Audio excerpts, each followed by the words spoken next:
আজ হচ্ছে নীল পুজো, তাই বিকালবেলা বেরিয়ে পড়েছি কিছু ফল যেগুলো মানে দরকারি জিনিস সেগুলো আনতে। তো বাড়িতে চলে এসেছি এবং আমি দেখো এই যে ফুলগুলো নিয়ে এসেছিলাম আজকে সকালবেলায় গাছ থেকে তুলেছি, আকন্দ ফুল, তো সেগুলোর মালা গাচ্ছে। আর এই মুহূর্তে এত পরিমাণে মেঘ করেছে, বজ্র পড়ছে, ঝড় উঠেছে, মানে কি বলবো। সকলকে জানাই নীল পুজোর অনেক অনেক শুভেচ্ছা এবং ভালোবাসা।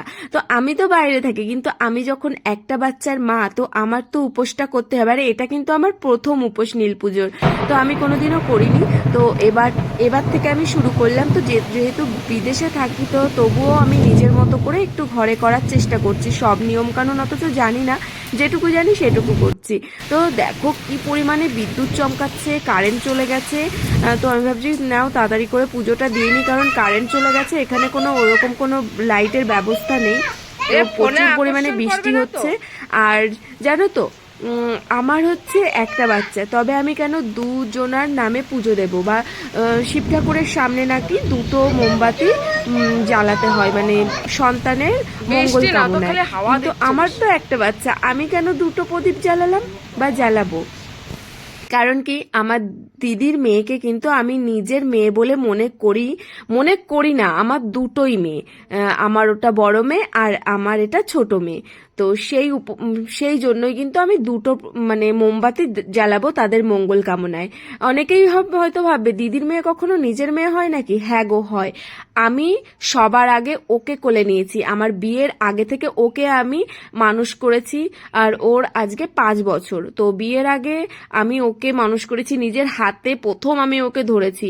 তো ওটাই আমার বড় মেয়ে আর এ আমার ছোট মেয়ে। তো দেখো আমি প্রথম প্রদীপটা, যা মোমবাতিটা জ্বালিয়ে দিলাম আমার দিদির মেয়ের নামে, মানে আমার বড় মেয়ে অনুষ্কা মণ্ডল, আর দ্বিতীয়টা আমার মেয়ে তিয়াশা মণ্ডল। তো দুটো মোমবাতি আমি কিন্তু জ্বালিয়ে দিলাম বাবার কাছে, যে ওরা যেন ভালো থাকে, সুস্থ থাকে, মানুষের মতো মানুষ হয়। আর যত কষ্ট, যত শাস্তি, আমি যদি কোনো ভুল করে থাকি, সব শাস্তি ভগবান যেন আমাকে দেয়, ওদের যেন কিছু না হয়।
বলো ওম নমঃ শিবায়।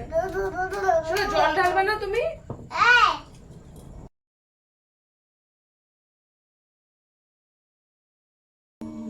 নমঃ শিবায়, ওম নমঃ শিবায়। বলো, জোরে জোরে বলো, জোরে জোরে।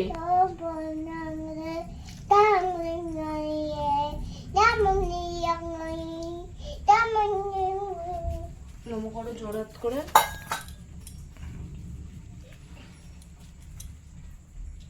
বলে আমাকে ভালো রেখো ঠাকুর।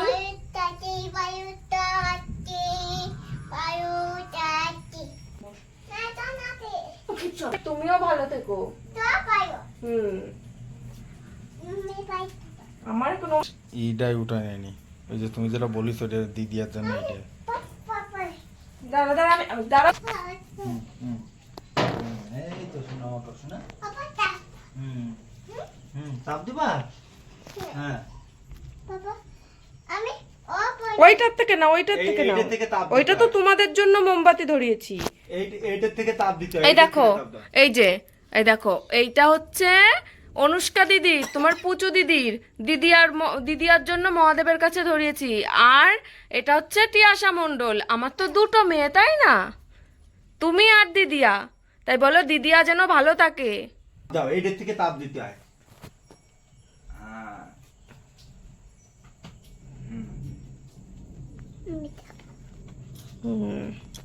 হয়েছে?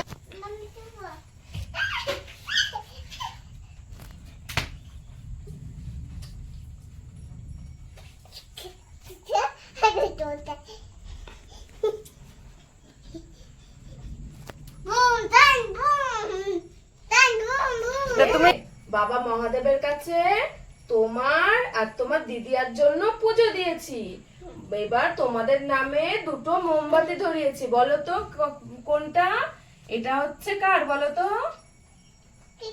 হ্যাঁ, এটা দিদিয়া অনুষ্কা মণ্ডল, আর এইটা আমার সোনা তিয়াশা মণ্ডল, তাই না? আমার তো দুটো মেয়ে, তাই আমি একটা কখনো ধরাতে পারি? হ্যাঁ হ্যাঁ, তুমি ছোট, এই যে দিদিয়া বড়। দেখো কতটা বোঝে। এই মোমবাতিটা একটু বেশি পুড়ে গেছে, হ্যাঁ, তাই একটু ছোট হয়ে গেছে বলে আমি ছোট। এই যে এটা আমার, আর এই যে দিদিয়া। হ্যাঁ আচ্ছা, এই যে দিদিয়া, দিদিয়ার জন্য মঙ্গল কামনায়, আর এটা তোমার জন্য। তোমরা সবাই ভালো থাকবে। হ্যাঁ, মহাদেবকে বলো মহাদেব যেন আমরা দুষ্টুমি না করি।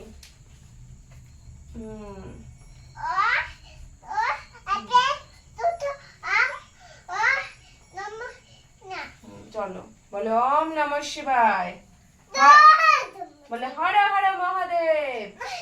এই যে নম, এইভাবে। তো আমার এই যে উপোস ভাঙবো বলে দেখো এই যে এখন ছাতু গোলানো হচ্ছে।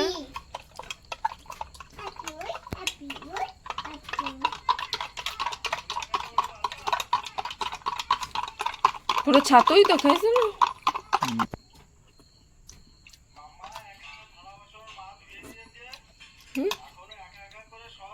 তো বন্ধুরা সকলকে জানাই গুড মর্নিং। কালকে ভিডিওটা শেষ করা হয়নি, দেখো সকালবেলা উঠে গেছি, আমরা তো যোগা ক্লাসে যাই, তো সেই জন্য দেখো মাম্মামকেও ঘুম থেকে তুলে ফেললাম, ওকে রেডি করেছি, আমরা রেডি হয়ে গেছি আর বেরিয়েও পড়ছি। দেখো তো সকালবেলাটা মানে মাম্মাম না একদমই বিরক্ত করে না, জানো, যে ওকে সকাল সকাল উঠাচ্ছে। আর দেখো আজকে না দুপাশে বেনি করেছি, পুরো স্কুল লাইফের কথা মনে পড়ছে। যখন স্কুলে যেতাম তখন এরকম দুপাশে চুল বেঁধে যেতাম, তো সেই পুরো স্কুল লাইফের কথা মনে পড়ছে আমার। তো দেখো এই যে তোমাদের দাদাভাইও রেডি হয়ে গেছে আর মাম্মাম উঠে যাচ্ছে। তো চলো ওখান থেকে এসে তোমাদের সাথে দেখা হচ্ছে।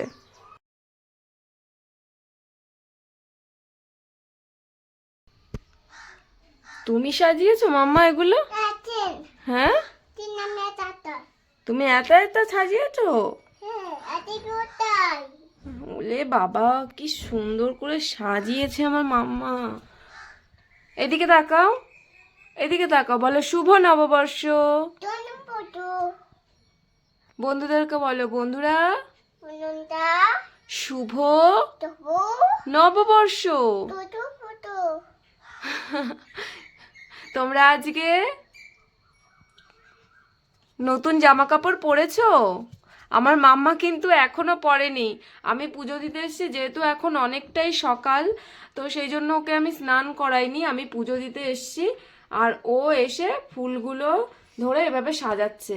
ওকে আমি পরে স্নান করাবো, যেহেতু এতটা সকাল ঠান্ডা লেগে যাবে, তাই আর স্নানটা করালাম না এখন। আর ও এসে দেখো এই যে পুজো দিচ্ছে। ছোট মানুষ তো কিছু হবে না, তাই না মাম্মা? তুমি কি ছোট মানুষ? তুমি মেয়ে? এইখানে দেয় না এগুলো, এগুলো বাবা, এই আম পাতাগুলো বাবা ওপরে দরজার সামনে টানাবে, তার জন্য নিয়ে এসছে। তুমি সরো, বাবা ঘরটা মুছে নিক।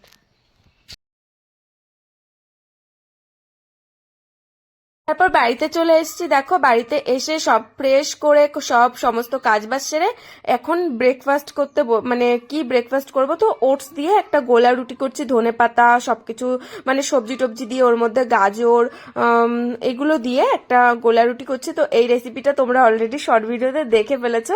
তো চলো বন্ধুরা আজকের মতো এখানেই বিদায় নিচ্ছি। তোমরা ভালো থেকো, সুস্থ থেকো, সাবধানে থেকো। দেখা হবে আরো একটি নতুন ভিডিওর সাথে। তো চলো টাটা সবাইকে।